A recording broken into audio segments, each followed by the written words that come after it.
చంద్రబాబు నాయుడు గారికి మరింత రాజకీయ లబ్ధి చేకూర్చాలా, రాజకీయంగా చంద్రబాబు నాయుడు గారికి ఉపయోగపడాలన్న ఆరాటం తప్ప నిజంగా దీంట్లో న్యాయం కోసం పోరాటం అనేది ఎక్కడా లేదు, ఎక్కడా కనిపించే పరిస్థితి లేదు. తన తండ్రిని ఎవరు చంపారు, ఎందుకు చంపారు, అంత కిరాతకంగా ఎందుకు చంపాల్సి వచ్చింది, మా నాన్న చావుకి న్యాయం కావాలి, నా పోరాటం ఇప్పట్లో ఆగదు, ఆవిడకి తెలిసిన కొన్ని నిజాలు కూడా చెప్పడం జరిగింది. దానికి చంద్రబాబు నాయుడు గారి యొక్క రాజకీయాలకి ఎందుకు ఆపాదిస్తున్నారు, ఎందుకు అనుసంధానం చేస్తున్నారు? చంద్రబాబు నాయుడు గారు స్వతహాగానే 4 సార్లు ముఖ్యమంత్రి అయ్యారు.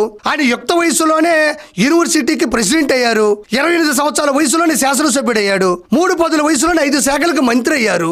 ఈ రోజు భారతదేశం గర్వించదగ్గ ముఖ్యమంత్రుల్లో అత్యున్నత స్థాయిలో ఉన్నారు. ఈ రోజు సునీతారెడ్డి గారి తండ్రి చనిపోతే ఆ తండ్రికి సంబంధించినటువంటి విషయాన్ని చంద్రబాబు నాయుడు గారికి లబ్ధి చేకూరాలి అని సునీతారెడ్డి గారు ఎందుకు పోరాడతారు? ఏ కన్న తండ్రికైనా ఇలాంటి కసాయి మనుషుల మధ్యన ఇంత దారుణం జరిగితే ఇంకొక రాజకీయ పార్టీకి ప్లస్ అవ్వాలని కోరుకుంటారా?